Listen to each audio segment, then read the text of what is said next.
بسم اللہ الرحمن الرحیم۔ گولی مار میں جو 25 اگست کو فائرنگ کا واقعہ پیش آیا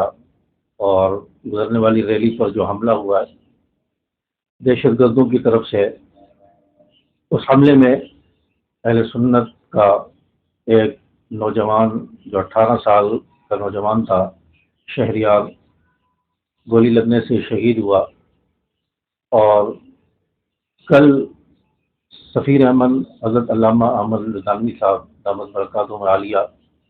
ان کے گھر ان کی تعزیت کے لیے تشریف لے گئے، تو وہاں پر رکت امیز مناظر دیکھنے کو ملے اور ان کو حضرت لدھیانوی صاحب نے حوصلہ بھی دیا، اس کی والدہ کو حوصلہ دیا اور ان کو یہ خوشخبری بھی دی کہ آپ کا بیٹا شہید ہے اور رسول اللہ صلی اللہ علیہ وسلم کی ختم نبوت کے لیے اور رسول اللہ صلی اللہ علیہ وسلم کی ختم نبوت کے تحفظ کے لیے آپ کا بیٹا دنیا سے گیا ہے۔ انشاءاللہ آپ کا بیٹا کامیاب ہے، سرخرو ہو کر گیا ہے، آپ اس خوش قسمت بیٹے کے باپ ہو، والدین ہو، اور اس کا بدلہ اللہ تعالیٰ آپ کو ضرور دیں گے۔ تو حضرت لدھیانوی صاحب نے ان کو حوصلہ دیا اور ان کو تسلی دی اور وہ مطمئن تھے، اور حضرت لدھیانوی صاحب کی باتوں میں وہ اثر تھا کہ جنہوں نے ان کو صبر فراہم کیا۔ جدائی کا صدمہ تو بہرحال ہوتا ہے،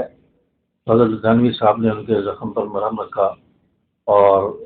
انہیں حوصلہ دیا، تسلی دی اور فرمایا کہ آپ کا بیٹا کامیاب ہو کر گیا، کسی عام مقصد کے لیے نہیں گیا، کسی سیاسی مقصد کے لیے نہیں گیا، جائیداد کی لڑائی اور جھگڑے میں نہیں گیا، لسانی جھگڑوں میں نہیں گیا، بلکہ رسول اللہ صلی اللہ علیہ وسلم کی ختم نبوت کے تحفظ کے لیے نکلا تھا اور اسی راستے میں وہ جام شہادت نوش کر گیا ہے۔ تو انشاءاللہ آپ کا بیٹا کامیاب ہو کر گیا ہے اور اللہ تبارک و تعالیٰ انشاءاللہ اس کی جو ہے قبر کو نور سے منور فرمائیں گے، اور کل قیامت کے دن آپ کا بیٹا رسول اللہ صلی اللہ علیہ وسلم کے ساتھ اٹھے گا اور رسول اللہ صلی اللہ علیہ وسلم اس کی شفاعت فرمائیں گے۔ حضرت لدھیانوی صاحب نے تعزیت کی اور تعزیتی الفاظ والدین سے کہے، ان کو حوصلہ دیا۔ تو اللہ تبارک و تعالیٰ سے دعا ہے کہ اللہ تعالیٰ شہریار شہید کے درجات کو بلند فرمائے، ان کے والدین کو صبر جمیل عطا فرمائے۔ السلام علیکم ورحمۃ اللہ۔